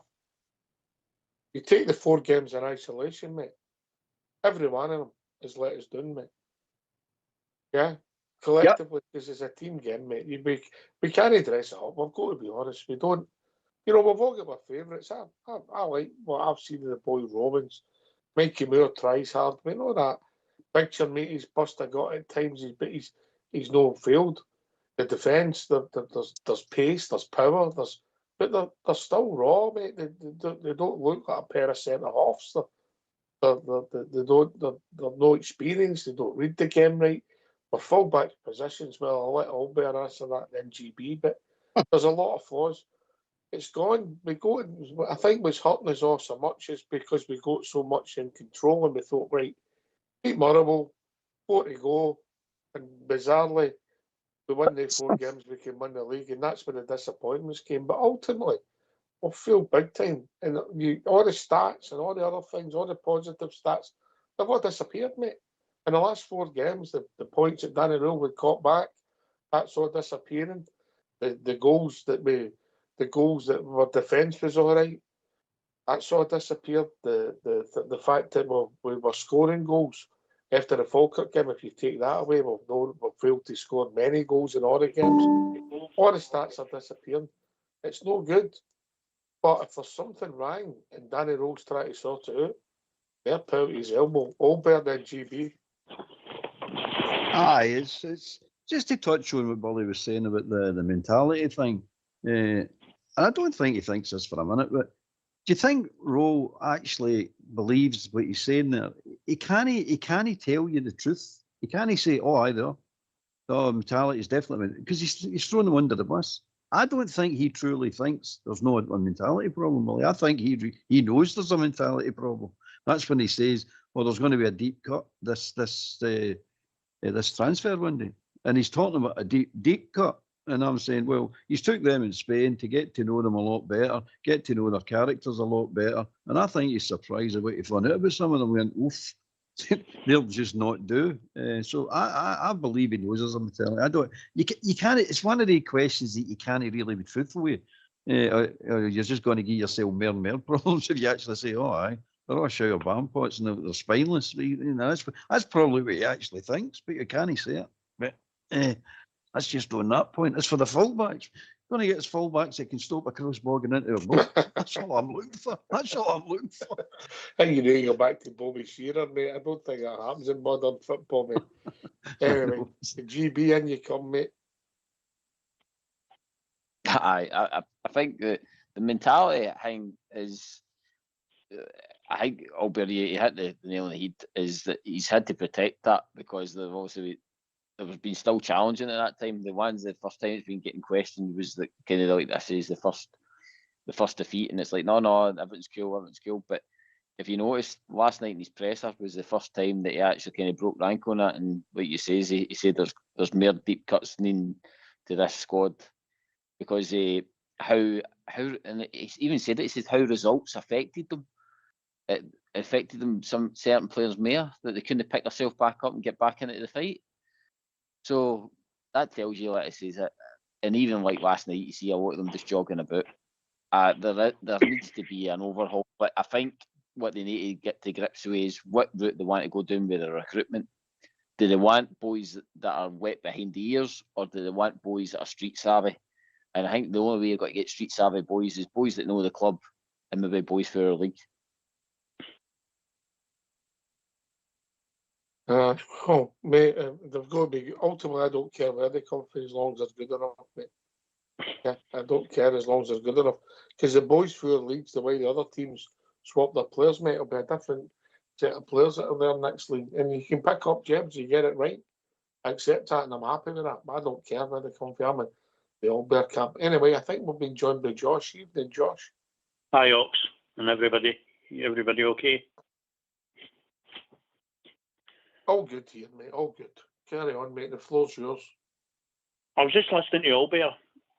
Don't listen to him, mate. Don't listen to him. No, and I agree with him. I agree with him wholeheartedly. I think Danny Rowe will be the same manager as we've got, and he'll take us into next season. I said this at the start of the week, Ox, where we were on. We can't go down this road when the haters of these managers that we've got say, oh, I want him out, I want him out, and I want him out, and I want him out when things don't go right. Danny Rowell's only been there 7 months.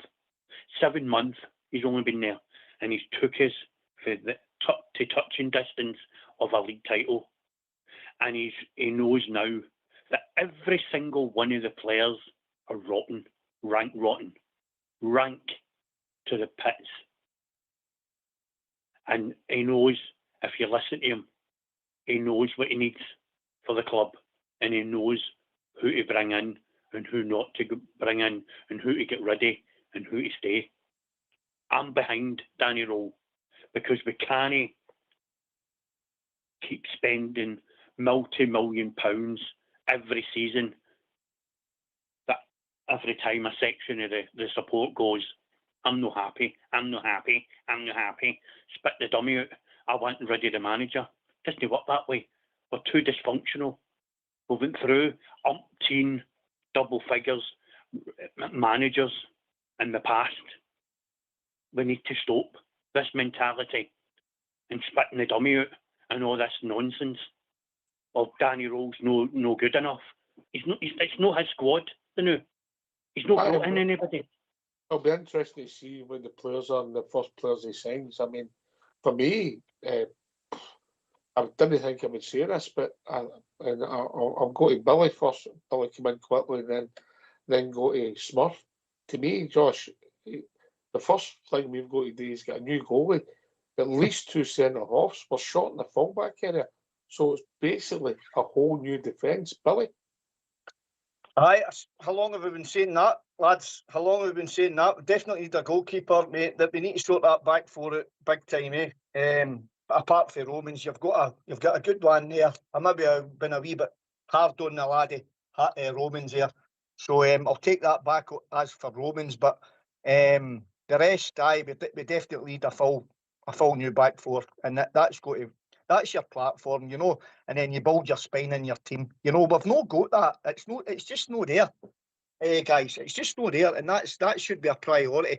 And listen, if it's a manager, listen, people have got their own opinion. They keep the manager, they don't keep the manager. That's their opinion, you know. Firstly, he wasn't my first choice, like many others. I gave him a chance. I seen what he was trying to do, brought to the table, and sadly he's failed at the end of the season. Now, we can blame the players all we want, but the manager's got to take his responsibility there too, regarding some of the tactical decisions he's made in games that mattered. Oh, he's made mistakes. Of course he has. Right, so you've got to take that on board as well, right? And it's big games when it matters. That's what you've got to take on board. Josh, regarding hating, right, mate? See that really. You haven't yourself, mate, but that really scunners the life out of me, and that's me putting it politely. I'm sick and tired of hearing Rangers supporters saying, have haters, manager haters, this hater, that hater. I've never rated, and I'm not saying you directed that at me, mate. I've never hated one Rangers player or manager. So why are you singling out my name? Only my name then. Why are you singling out my name? Only my name. Wait a minute. Right. There's people listening, one at a time. Right? Keep it civil. Billy, I'm not keeping it civil. I'm trying to get my point across. Finish right? your point, mate.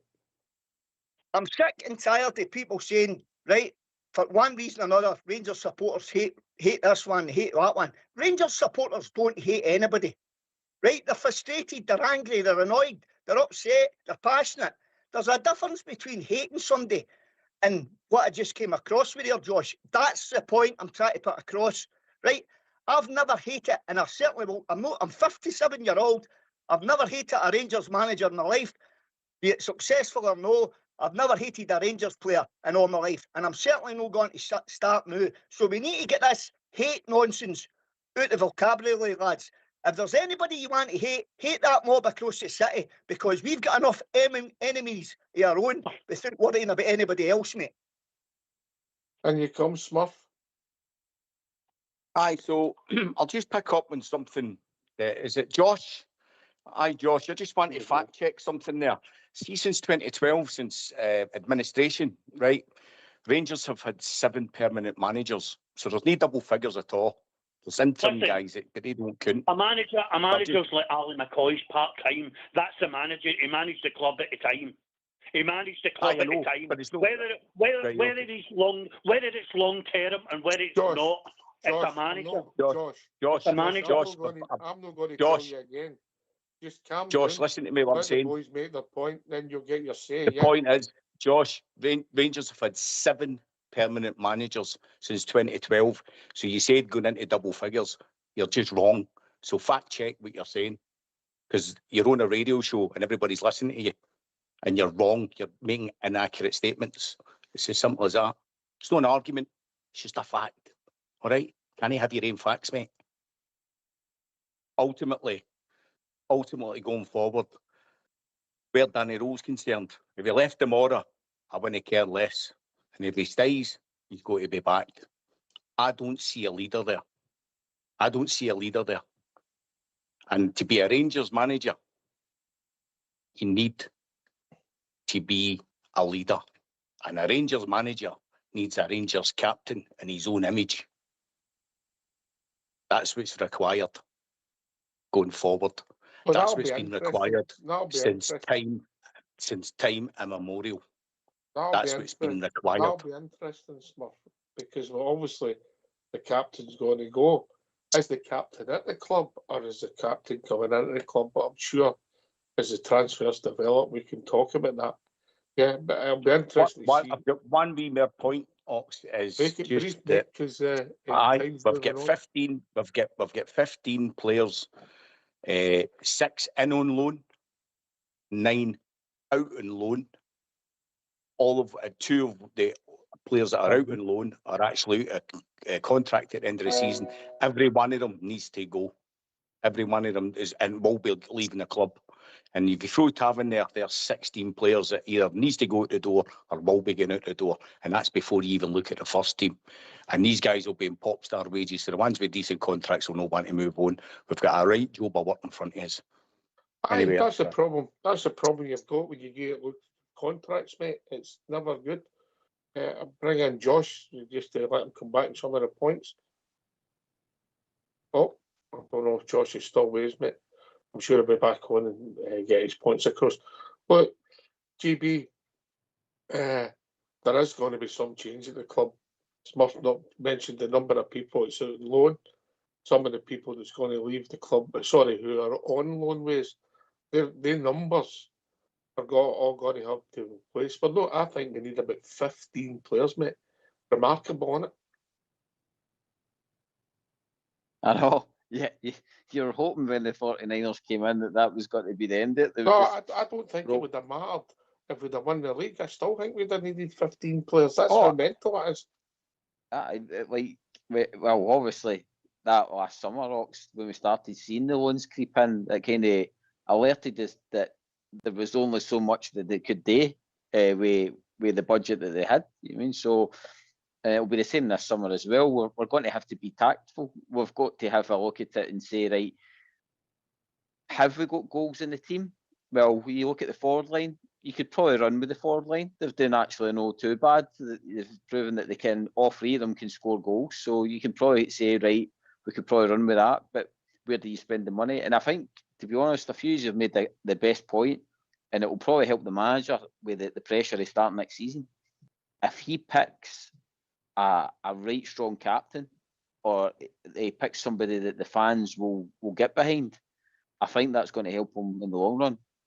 My fear is if he picks somebody like Jack Butland to be his captain next season, it's just another failure, isn't it? It's just another negative.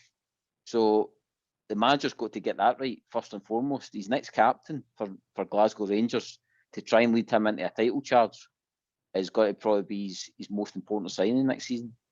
Nothing personal against Jack Butland. I think he's part of the problem, not the solution, in my theory. He's getting older. He's got a year left in his contract. We're going to have to look to replace him at some point. I think this is the time to do it this summer. He then arguably becomes your number 2, and then you bring in an Argo in the following season. I think a goalie is one of my priorities, as mental as it seems. Some people have a different view. Billy, then Albert. Oxford, I've just got to answer your question again, mate. You know, DB touched on the strikers. There is something there with the strikers. You know, they can score goals, mate.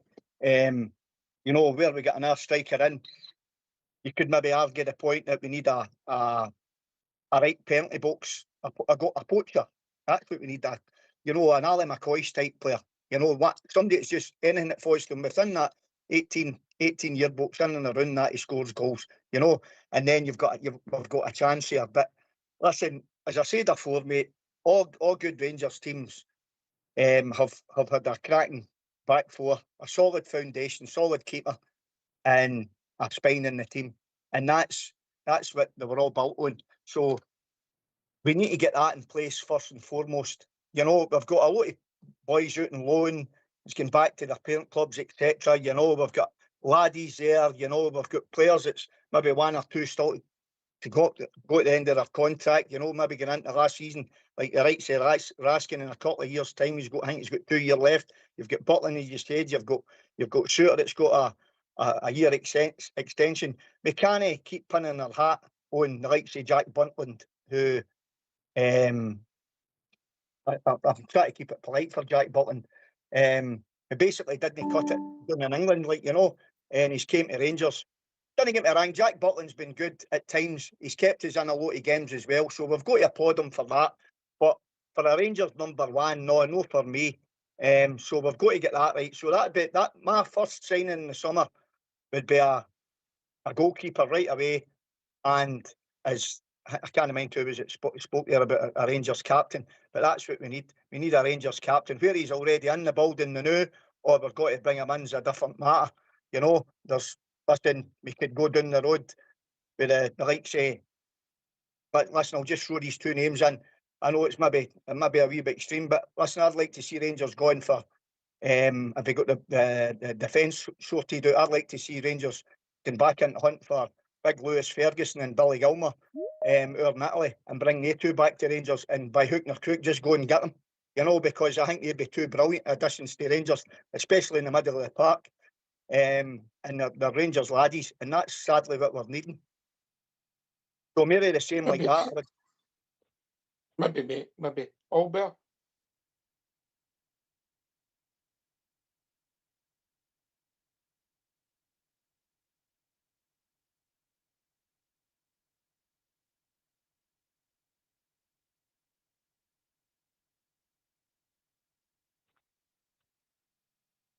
I think we've been joined by Christine. Evening, Christine.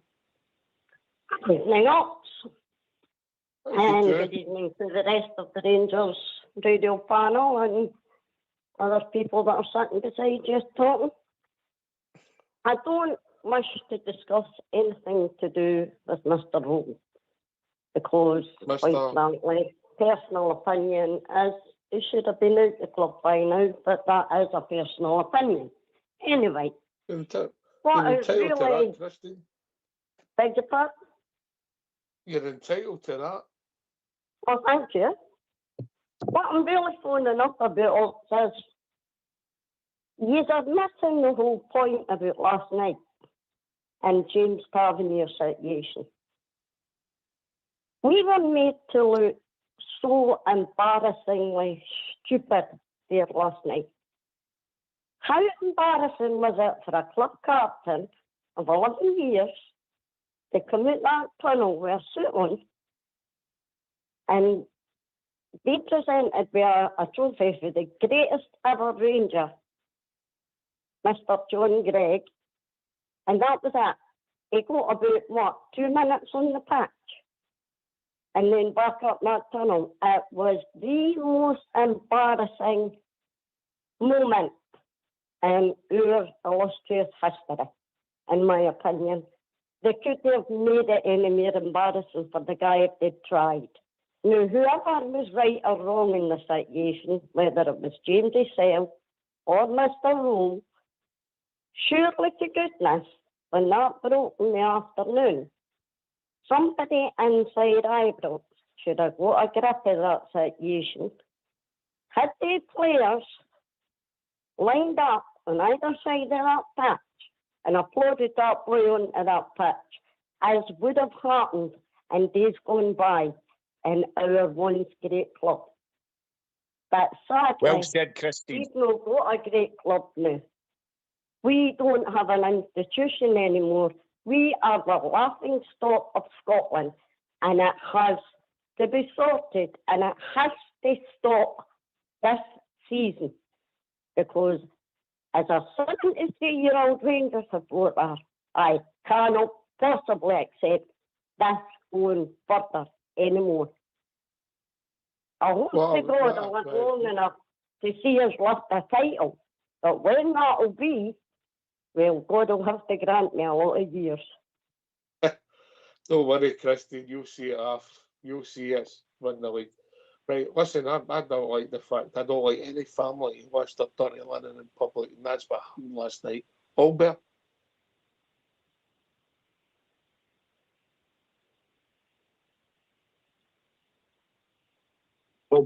Albertina Bridge. GB. Christine, you're bang on. Like it says, the club should, for the way Cavan has been, we going to Rangers meetings and meeting Rangers fans in bars and all the rest of it. I'm very surprised that he wasn't on the ball with what's leading up with Tav, or making some sort of announcement that they were going to look after Tav. Now, I'm not saying that every player deserves that and no player's bigger in the club, but I think that the guy has gave service, more service than any other players that's probably been in the club in the last 10 years. So I think for what he's done for us, I think the club should have been ahead of the game. I'm not saying Danny Rule should have bent her backwards for him last night for the game. I think, like you says, Christine, maybe let's say the players line up and they give him a guard of honour and they clap him out and stuff like that, and then Tav goes back and sits in the bench, maybe gets a couple of minutes near the end of the game and stuff like that, and then all parties are happy. End of the day, Rangers had a game to win last night, and I back the manager that side of it, but I think the club, the kind of PR side, whoever looks after the players and stuff like that, I think they should have, we've got a new CEO in as well. Why were they all no round about this and making it a big spectacle, making a big thing about it that it's a Glasgow Rangers captain, we're sending them off in the right way, and now all we've done is create bad PR, bad publicity again, and we just look like a bunch of amateurs with it. So there's much to be done. I mean, I'm very, that side that I'm disappointed in the kind of the board side of it, because I felt, they're very switched on guys, and I think they should have foreseen this coming. But for it to be left between Tav and the manager is, I don't know. I think somebody else should have been stepping in there to kind of see that through. Side. It was only coming for Sunday, because it was Sunday's result that made that game a bounce game. Albert. It's true. Right. I mean, as Christine says, it should have been a little bit better. Of course it should have. It's a nonsense. But Tav brought some of that on himself. The fact that he was in his suit was down to him, Christine. That wasn't down to Roll or anybody else. He decided to do that. I think if he'd have just get stripped and took said he was on the bench and be happy with that, he would have walked out there. He'd have walked out there in his strip with John Gregg getting his presentation. He could have took the kids out with him as well. So that side of it, I think he was silly for himself, but he lost his temper. I think the reason he lost his temper because he was going to be embarrassed to say to his kids that they're not getting on the pitch or whatever it was. I think that's the thing that really annoyed him. Would you and that's why he stormed out the huff. If you were a player and you had kids his parents' ages, would you not have been the same way? Oh, of course. I probably would have been, but you've got to say to him, you've got to be rise. It's easy to say for me to say you've got to rise above it. It's easy for me to say that, but the fact of the matter is, the way this is getting made out, and I'm sorry for interrupting you, but it's all getting made out to be one-sided. And Mr. Rose getting made to look like the angel and all that. Oh, I'm afraid from some point of view he is. But what also really is insulting Have you is read? Have you read Tav's statement, this Christy? is the second incident since Sunday that has never been addressed properly. And the one I'm referring to is the media that was put out before the Celtic game on Sunday.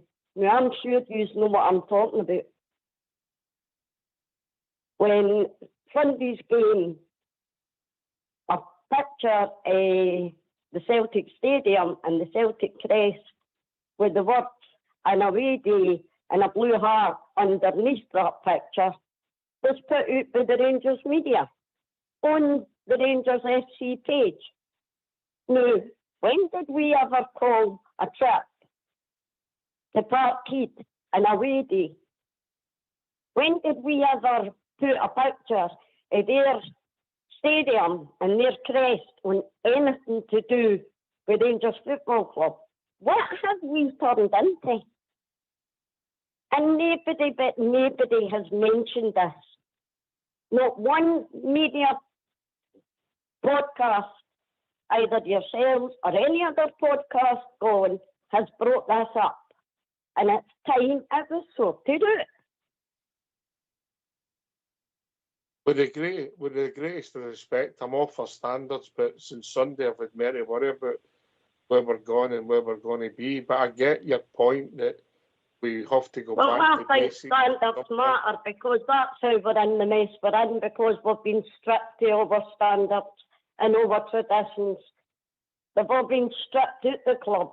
So if we don't stand up and fight for these standards and these traditions, well, we're going to have a lot more to worry about. We have, Christine, at this time we have got a lot. In my opinion, rightly or wrongly, we're playing squad is back to where we were before Gerrard walked in the door. We've won full circle in 8 years, and that's a big concern. I never even seen the thing you were talking about. I don't always use the main Rangers media, Rangers homepage. I use it for some stuff, but I don't use it for everything, for the information I get. But I get your point. I think Billy will bring Billy in. It's like we talked about before. We had a ding dong on here about brogues and suits and all that. But we wouldn't care if Danny Rowe was naked if he'd won the last 4 games, Billy, but he wasn't. And he didn't. Aye.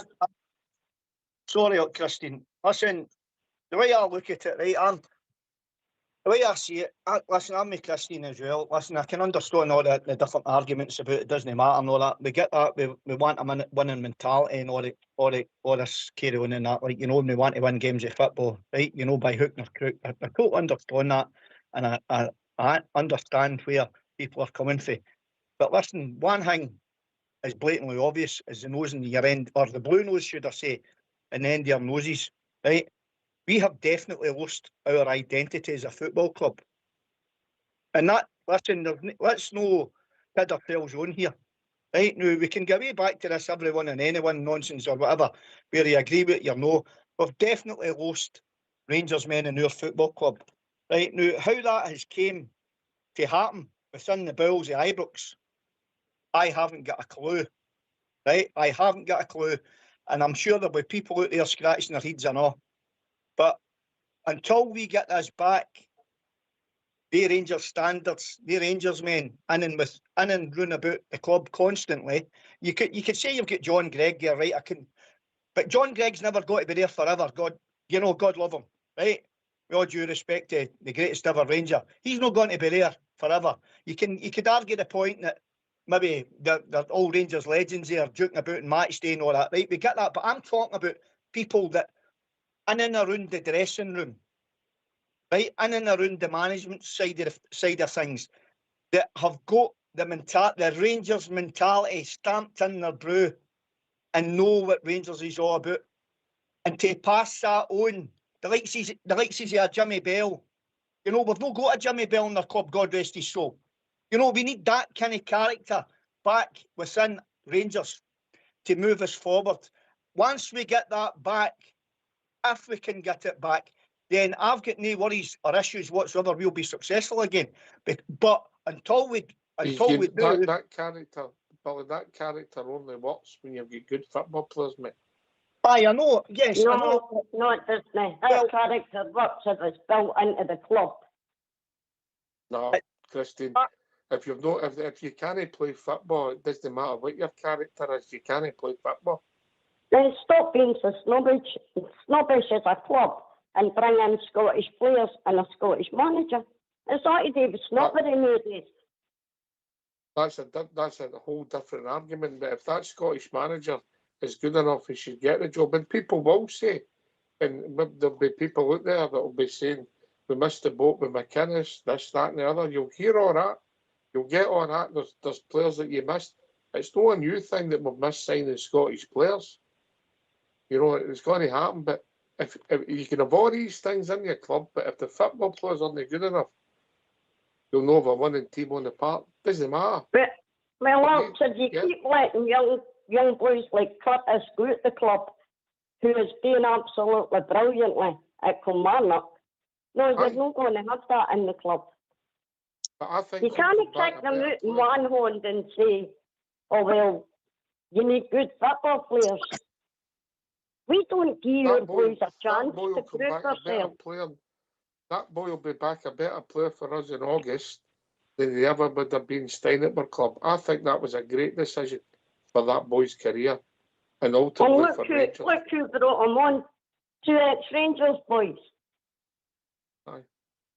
That's my point then. We kick them all out of Ibrox. We bring in all foreign players, foreign coaches that know nothing about our club. So how are we ever going to move on for this? Well, maybe when the manager's job's up for grabs the next time, whenever that is, if it's next week, next month, Danny Rowe gets it together and he's there for 5 years and he's successful. Only time will tell. And maybe there'll be a Scottish manager will be the next one. And remember, there's no the Scottish managers there was. You've not got the gene pool that you had in the past. You know, bizarrely, but that's a whole different debate. Christine, I'm going to have to wrap the show up. Always great to hear from you. Love your passion. Thank you very much for taking my call. No, good to I hope you all stay healthy and happy during the summer and enjoy your summer holidays. Cheers. Cheers. Speak to you soon, yeah? Bye. Last word, mate. Aye, thanks for taking my call. Ox, passionate as usual, mate. And if Josh is listening, I wasn't pointing a finger at him. So, Josh, it's not directed at you, mate. It's just directed at the comment, mate. So, don't hold it personal, because it certainly wasn't directed like that. But I'll just leave you with a quote from Walter Smith, guys. Right? Do not enter unless you're ready to put yourself second. And that should be the one and only time second is good enough for you. Get that drum into your head, Rangers, because that's the way forward. Right, lads, thanks very much for taking my call in. We are the people. Smurf. Hi, well, thanks for taking my call, and yeah, good night. Be convenient weekend, I take it. Good night, bye-bye. Cheers, mate. GB. Cheers, Ox. Thanks very much for having us on tonight with all the team. It was really good to hear all the different opinions, mate, on the TAV thing and the way the game was the other night there, mate. So, hopefully we'll speak soon, mate, and all the best for the rest of the week, mate. Cheers, mate. Albert, we never even get into corruption. I know, talking about TAV too much, mate. That's what it was. We didn't get into winning the league because we're talking about TAV too much, mate. Anyway, I'm joking. Don't fuse off all your trees. No. Don't joke, mate. Don't joke. It's no funny. I know. It's good doing the night with GB and yourself and all the callers. But passionate again. We're all the same mindset. It's just that we all get there differently. And I hear hundreds of Rangers fans saying they hate Rowe and they hate TAV and they hate so-and-so and they hate... It's just there. You're never going to change that. It's just there. But anyway, apart from that, it's good to be on. Good to hear other points. It was good tonight. Hate's a strong word, mate. Hate's a strong word. There's players that I don't like. Oh, I know, but mate. don't I hate know, them, but you mate. can't deny it's there. People say it. Listen, thanks to everybody who joins us tonight. A passionate show. We never get round to talking about the stories making the world in Scottish football. But there you go. I'm sure it'll be mentioned tomorrow night. Thanks to everybody for joining us tonight, especially GB and Albert for doing the show. A big shout out to Fox and All School Blue for doing the technicals. They boys are the real stars of Rangers Radio. Thanks for listening. Take it away, All School Blue.